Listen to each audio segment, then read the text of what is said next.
Good evening. Can you hear me? Yes. All right. It's a little bit noisy today because I'm in a hospital. Can you hear me? Yeah. I'm in the hospital now, so I'm not at home. I'm in the hospital, and it's very noisy. So we will try to study. Okay. Please forgive for the things. Con thông cảm ha, tại vì cô đang ở bệnh viện nên là nó rất là ồn và cô không có không gian riêng đó. Nên là mình cố gắng học hơi ồn một chút ha. Yeah. Okay. So the last lesson we have stopped at unit 39. We have lots of things to do, right? So welcome back to the Pantado class to continue with our unit today.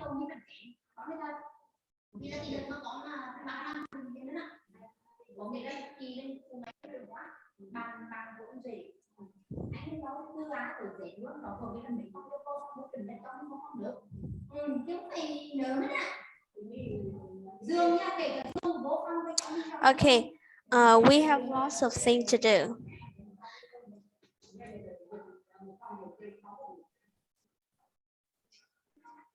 We have done part A, right?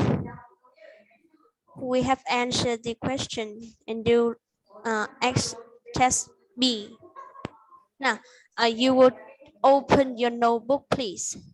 Pay on the screen. Pay attention on the screen and take the paper to write down. You have a note here, okay? Now we have always, often, sometimes, and never. Now, so we have how often do you do the activity? How often do you? That is the question. Hơi ồn ha, con thông cảm một xíu. Tại người ta đang ăn trong phòng ăn đó. Right. We have always. What does it mean always? Là luôn luôn. Okay, luôn luôn. Often. Often, thường xuyên. Sometimes. Thỉnh thoảng. And never. Never, không bao giờ. Yeah, that's right. So they are the adverb of time. Chúng là trạng từ chỉ tần suất ha. Và khi mà chúng ta đặt câu với các trạng từ chỉ tần suất này thì sẽ có cấu trúc câu là how often do you ha. Và sau những cái từ này nó sẽ là động từ này, verb infinitive, cái chữ verb INF này có nghĩa là verb infinitive, có nghĩa là động từ nguyên mẫu ha, không to. Ok chưa nào? Nào, how often do you verb infinitive? For example, how often do you go to school? How often do you wash your car? How often do you wash your face? How often do you wash your hand? Okay? Yes. Yeah, and to answer this question, you will say, I always, I often, I sometime, or I never. Okay. And we have the word always that the same meaning as every day. Okay, every day is mean always, and you can use every day or always. It's up to you. Chúng ta có chữ everyday và chữ always. Nó nghĩa như nhau, có nghĩa là luôn luôn ha. Con có thể chọn sử dụng từ everyday hoặc là từ always, thuộc vào cách mình sử dụng ha. Now, 4 days a week, that's mean often. Okay, 4 days a week, that's mean often. 4 ngày trên một tuần, nó có nghĩa là thường ha, thường xuyên. 2 days a week, 2 days a week, that means sometimes. 2 ngày trên một tuần thì nó có nghĩa là thi thoảng ha. And no days, that mean never. No days, that mean never. Và không một ngày nào, nó có nghĩa là không bao giờ. Okay. Yeah, we have 7 days a week. We have 7 days a week. So 4 days, that means often. Chúng ta có 7 ngày trên một tuần và often thì nó mang nghĩa là thường ha. Thường, 4 ngày thì là thường thường rồi. Okay, now you take a note this one please. Mình ghi chú lại phần này cho cô nhé.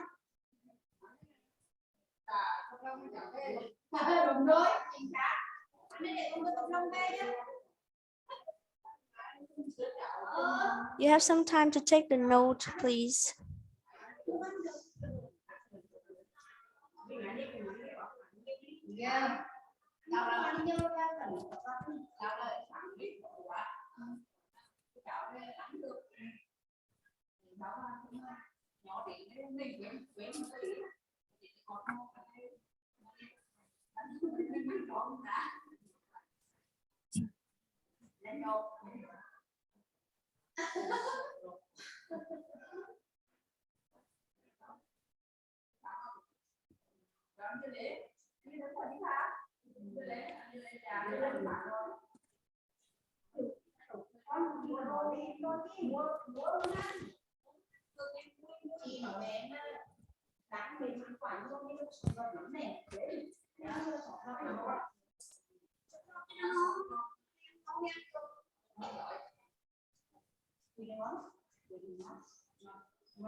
Okay, you're finished, right? Can you say again the question, please?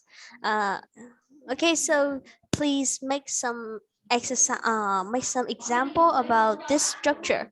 Make an example for me, please. Use this structure to ask, and you all also answer your question, please.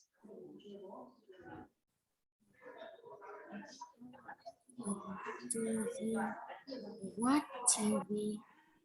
How often do you watch TV, and how can you answer your question? Often. I often watch TV. Okay, that's good. You can answer. Okay, you can answer, I often watch TV, or you can answer, I watch TV 4 days a week. Okay, còn có hai cách để trả lời. Một là trả lời tôi thường xuyên xem TV, và cách thứ hai con có thể trả lời đó là tôi xem TV 4 ngày một tuần. Ok, cách thứ nhất thì khỏi cách thứ hai, và cách thứ hai thì khỏi cách đầu tiên. Ok. All right, now let's move to part C. Now, you draw the line between the question and you answer the question, please. You draw the line between the question and answer the question. Con sẽ vẽ ha, con sẽ nối giữa các cái câu hỏi với câu trả lời ha. Con nối câu hỏi với câu trả lời và con trả lời cái câu hỏi đó. For example, picture one. Picture one là gì? How often, đúng không? Hoặc là do you, được chưa? Mình sẽ nhìn vào phần ví dụ và mình nhìn vào bức tranh để mình trả lời ha. For example, the first picture. The first picture we have cleaned the bath. Clean the bath là chúng ta chà cái gì? Clean the bath. We have cleaned the bath. What does it mean? Clean the bath là trà bồn tắm. Okay, that's good. Chà cái bồn tắm ha. So, clean the bath. So, how can you answer the question and how can you make the question? Do you clean the bath? You have the question. Do you clean the bath? All right. Do you clean the bath? Mình có trả lời cái cách nào? Mình thấy cái cách nào phù hợp nhất? Yes, every day. Yes, every day. Okay, good. Now, do you cook the dinner?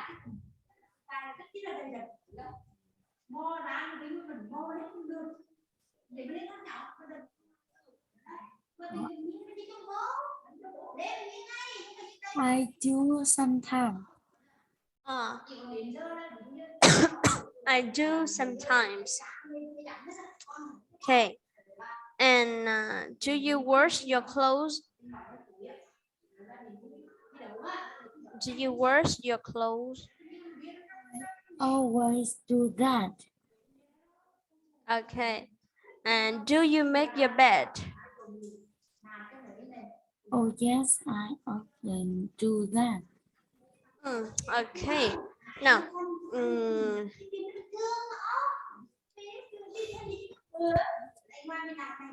Ôi, con không nghe thì cô nói ổn lắm cô ạ. ồn lắm đúng không? Bây giờ còn một cách là cô ra hành lang ngồi. Có nghe không nhỉ? Can you hear me? Okay, so I will try to speak it louder. Cô sẽ cố gắng nói bự hơn ha. Now, so do you carry shopping? Do you carry the shopping?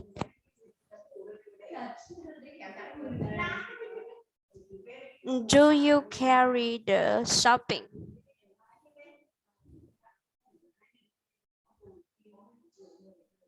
I do sometimes. Okay, so do you work in the garden? Do you work in the garden?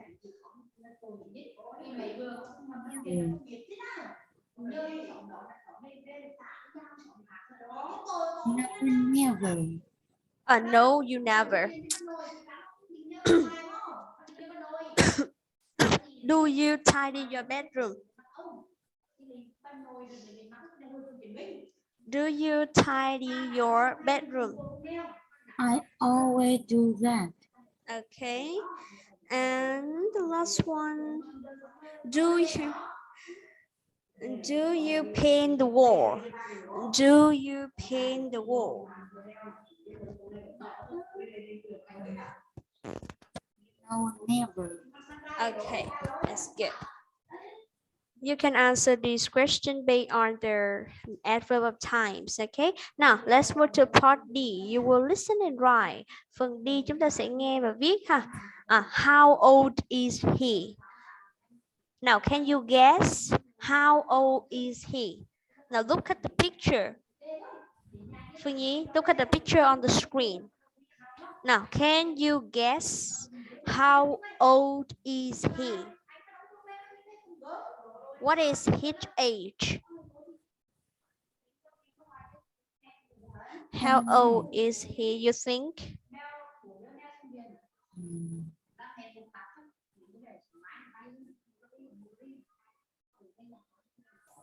Two.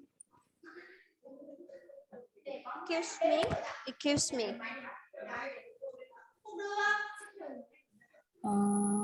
42. 42. Okay, now, so you're going to listen and write the information here. Okay, so this is about Millbrook. Millbrook. The sports center. The homework. The teacher name is Charlie Smith. The missing word is Smith. The information you have to hear. Nào con đang làm gì vậy? What are you doing over there?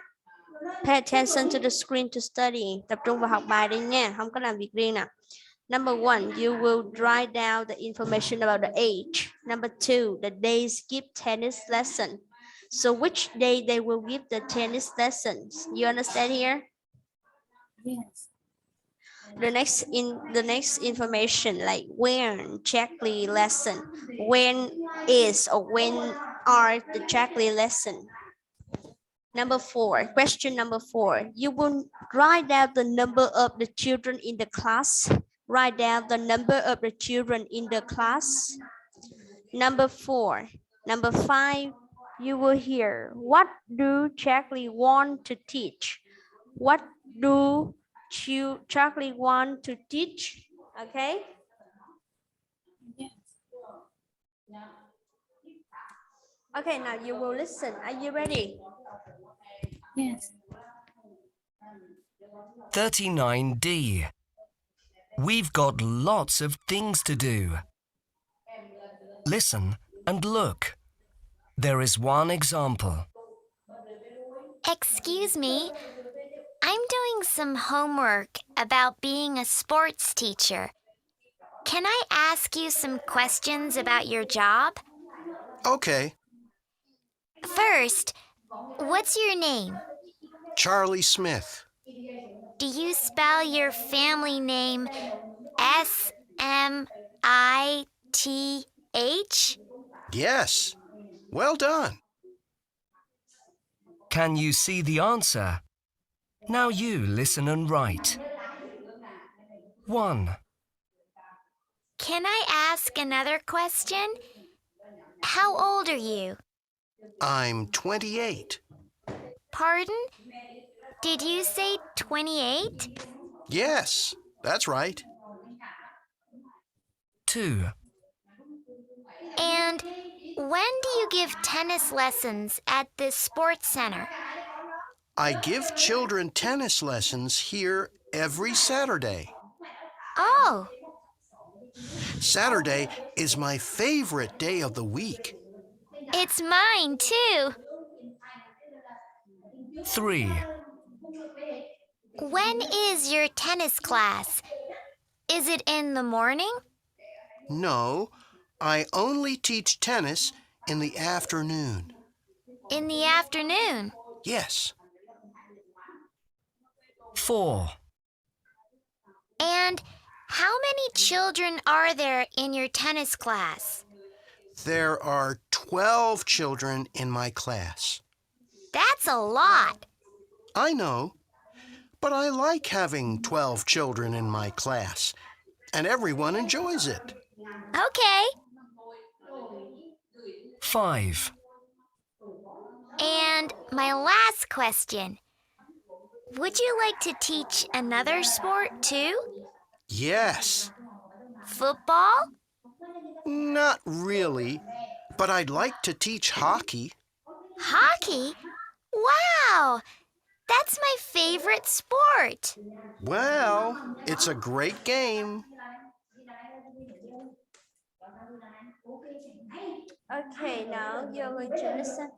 You're going to listen once more time to fill in the other information that you haven't heard. Okay.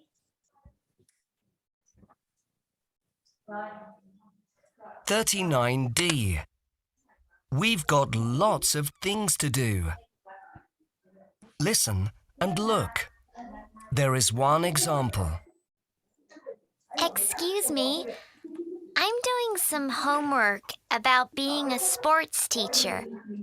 Can I ask you some questions about your job? Okay, First, what's your name? Charlie Smith. Do you spell your family name S-M-I-T-H? Yes, well done. Can you see the answer? Now you listen and write. 1, Can I ask another question? How old are you? I'm 28. Pardon? Did you say 28? Yes, that's right. 2, And when do you give tennis lessons at this sports center? I give children tennis lessons here every Saturday. Oh, Saturday is my favorite day of the week. it's mine too. 3, When is your tennis class? Is it in the morning? No, I only teach tennis in the afternoon. In the afternoon? Yes, 4, And how many children are there in your tennis class? there are 12 children in my class. That's a lot. I know, but I like having 12 children in my class, and everyone enjoys it. Okay. 5, And my last question.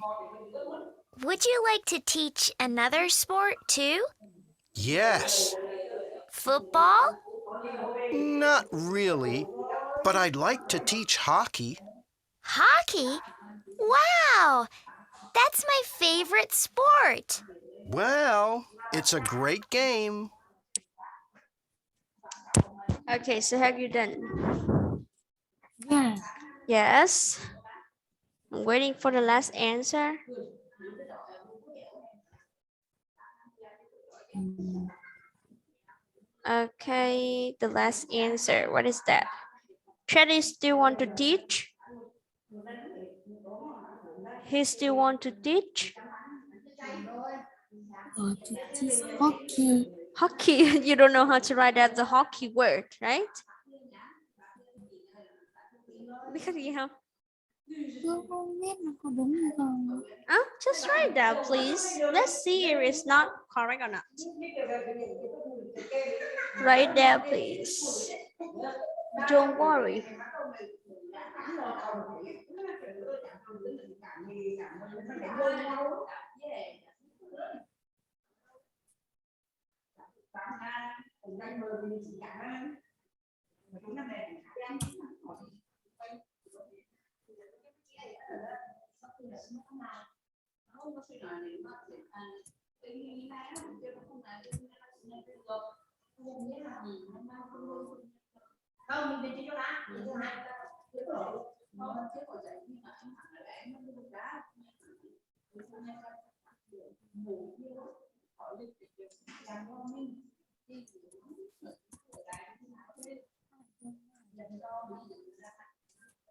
Okay, so the teacher name is Jackie Smith.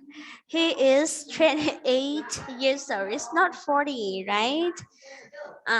And he will give the tennis lesson on Saturday, every Saturday. Yeah. So when is his lesson? So his lesson is in the afternoon. Okay, good. And the number of the children in the class is 12. But the girl say it's a lot, it's too much, it's a lot, có quá nhiều đi. But he say it's okay, I like the number 12 in my class. Now, so he still want to teach hockey too. Is it right? Nó có giống như cái chữ mà con muốn viết không? Hả? Đúng ạ. Có, vậy là giỏi rồi ha.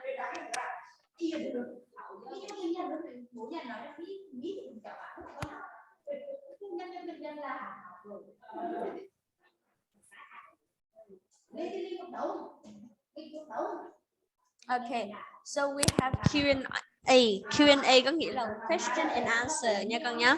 Q&A, question and answer là hỏi và trả lời nha. So now, do you have sports lesson, Phương Nhi?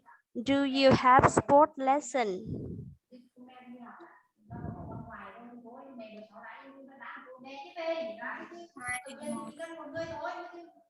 Attend the next lesson. Câu mà do you have này thì con có thể trả lời yes I do hoặc no I don't ha. Okay, so do you have sport lessons?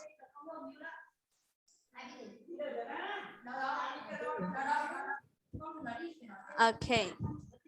So when is the lesson, please? When is the lesson?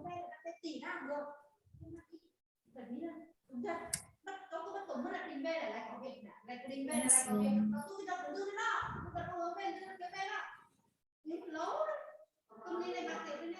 When is the lesson?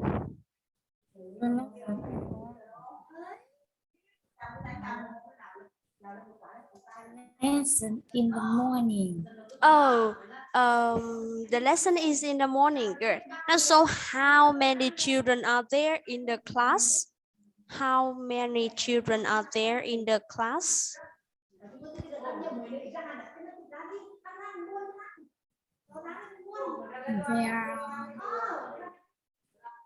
There are 41 children in my class.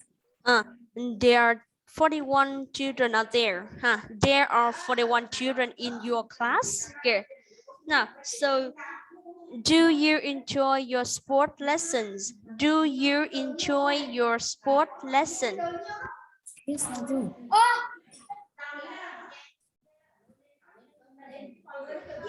Yes, I do. Okay. Now, which sport do you do? Which sport do you do?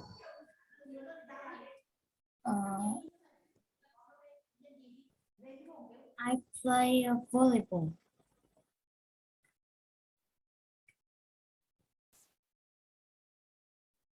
Okay, you play volleyball. And what is your sport teacher name? What is your sport teacher name? His name is Long. Oh, his name is Long, right? Now, so what is your sport teacher like? What is your sport teacher like?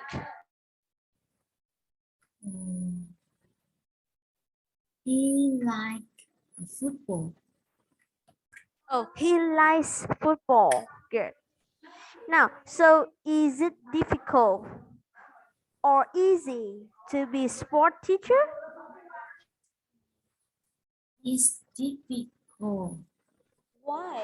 Can you tell me why, please? because I'm short. Because it's a Because I'm short. oh Very short. oh because you are very short, so you cannot be a sport teacher. Yes. Or are you a really healthy person? Are you a really healthy person? Mình có phải là một người thực sự rất khỏe mạnh không? No. Okay, no. So are you a really very energetic person? Con có phải là một con người nhiều nhiệt huyết và năng lượng không? Yes. Okay. So can you be a sport teacher? Vẫn không thể trở thành một giáo viên thể dục đúng không? Yes. So you can say it is difficult to be a sport teacher because you have to have lots of character. Must have a lot of effect. Có rất là nhiều yếu tố ảnh hưởng ha. For example, the high, the tall. The high là cái chiều cao. The health, sức khỏe. The character, cái nhân vật, cái tính cách của chúng ta. The characteristic. Now, what about you? You're going to complete the sentences, please. Con sẽ điền những cái câu sau dựa vào cái câu trả lời của chính bản thân mình ha. Xin lỗi con mở mic giùm cô nha. Cô lỡ tắt mic của cô mà bấm vào của con.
Okay, so you're done, right?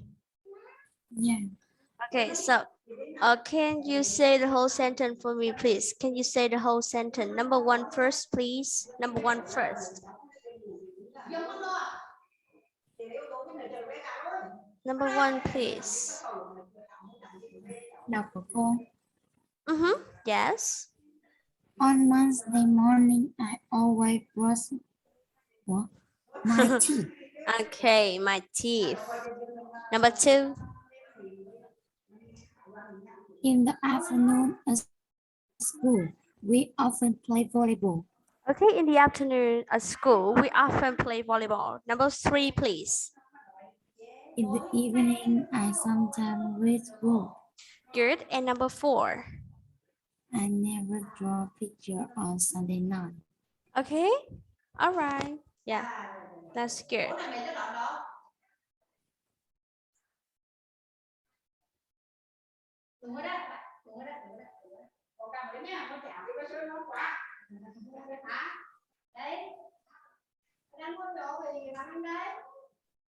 So here we have the games. Now, so you will say the sentences. For example, every day I get up.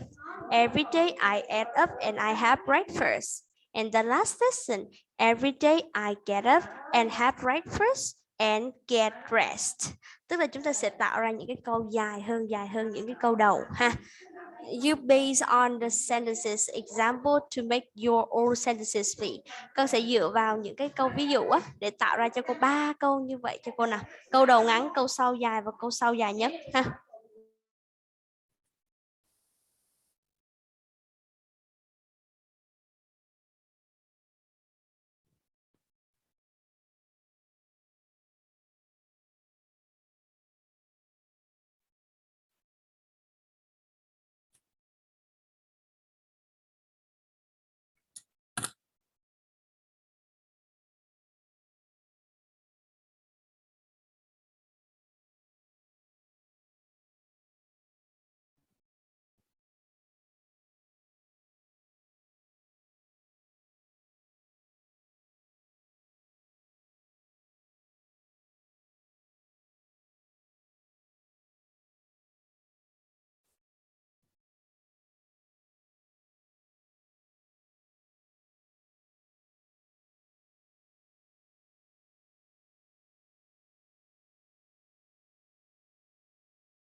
Teacher, I finished. Okay. Now you're going to read your own sentences, please. Remember, the first lesson is the shortest, the second is longer, and the last one is the longest.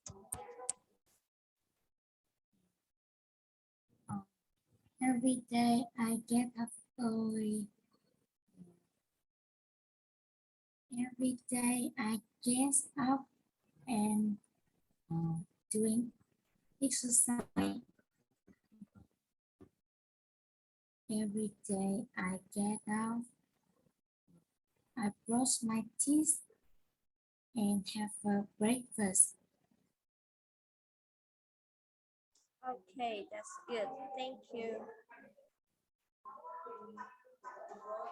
So we have an example. And you're going to do it right now. Chúng ta bắt đầu tiếng học sớm hơn 5 phút. Cho nên là chúng ta sẽ làm bài tập về nhà luôn. Về nhà cô sẽ gửi bài tập khác ha. Imagine you work on a farm. That is like Jack. Let's talk about all the job you have to do. Con sẽ tưởng tượng con đang làm việc ở trên một cái nông trại. Ha. Và đó là giống như là Jack vậy. Ha. Hãy nói về tất cả những việc mà mình phải làm trong cái khu vườn của mình. You have some time to think about your answer and do it, please. Con sẽ có thời gian để nghĩ về đáp án và cho cô đáp án ha. Bài viết khá là dài nhá. Con phải trả lời đầy đủ giùm cô ha.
Okay, so have you done your answer, please? Nằm ngủ hả con? Xong bài tập chưa? Imagine you work on a farm. That is like Jack, and you talk about your jobs. Like what have you do when you work on the farm? Mình làm việc trong một khu vườn thì mình phải làm những công việc gì? Mình sẽ nói về những cái việc mà mình phải làm. For example, hello everyone, my name is Phương Nhi. I'm a farmer. I work on a farm. My farm is really very big. There are lots of things to do on my farm.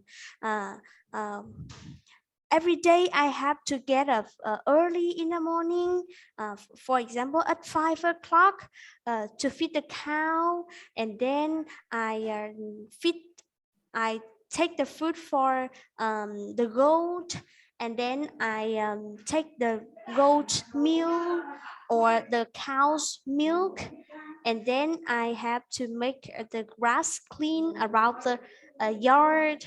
The next one I need to feed the chickens. For example, like that. Tương tự, mình nói về một cái kế hoạch mình phải làm trong cái khu vườn của mình thôi, đơn giản, easy.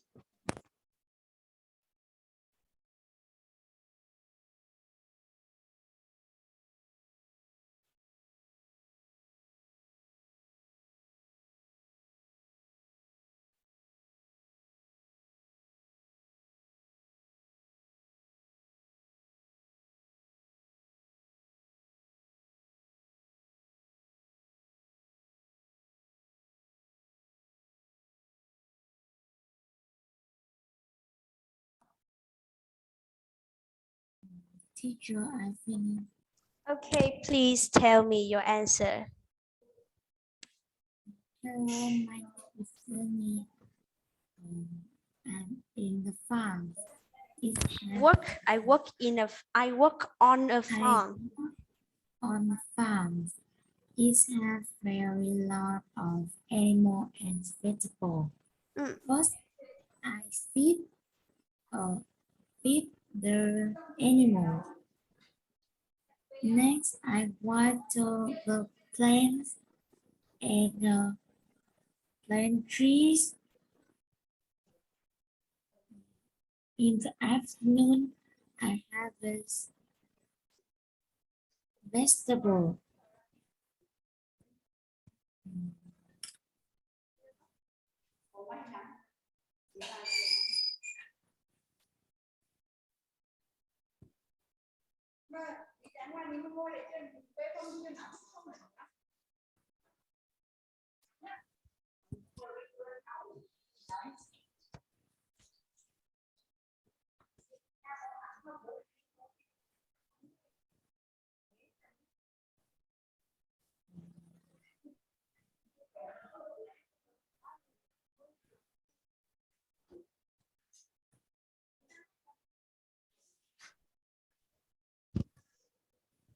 Anything else? Anything else you must do when you work on a farm?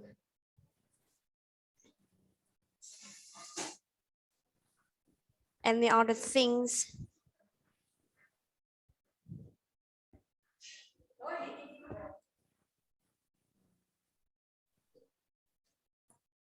No. No. Okay.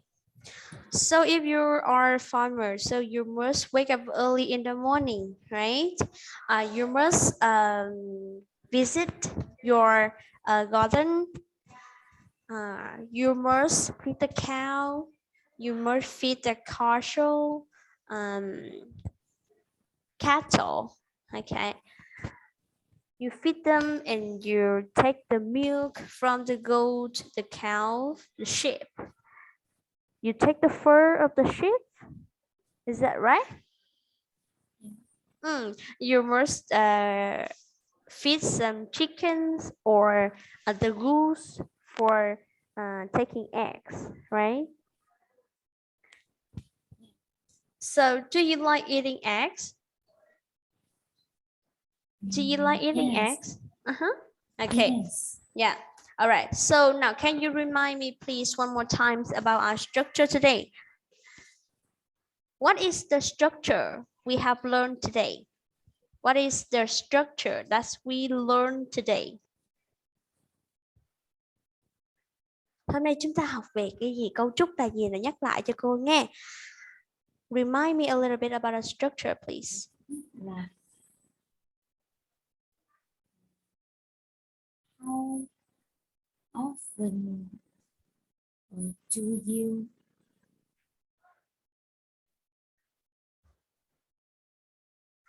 All right, how often do you? Để hỏi về cái gì con Hè? To ask about? để hỏi về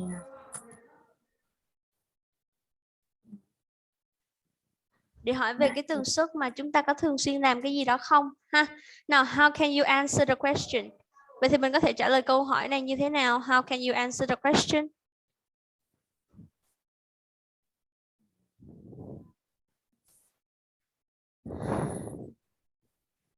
How can you answer the question? Có các cái trạng từ chỉ tần suất nào nhỉ? always, often, never, sometimes. Always, often, sometime, and never. Okay. Now, so that is everything about our lesson today.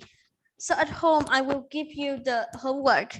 You're gonna do it, finish it, and give it to me. You understand? Yes. Yeah. So that is everything about our lesson today. It's not just because today's lesson we started earlier than 5 minutes. So today we're gonna start it 3 minutes earlier. Chúng ta bắt đầu sớm hơn 5 phút và bây giờ chúng ta kết thúc sớm hơn 3 phút ha. Alright. If you don't have anything to ask, so we're gonna start a lesson here. Do you have anything to ask me? No. No. Okay. So remember to do the homework. All right.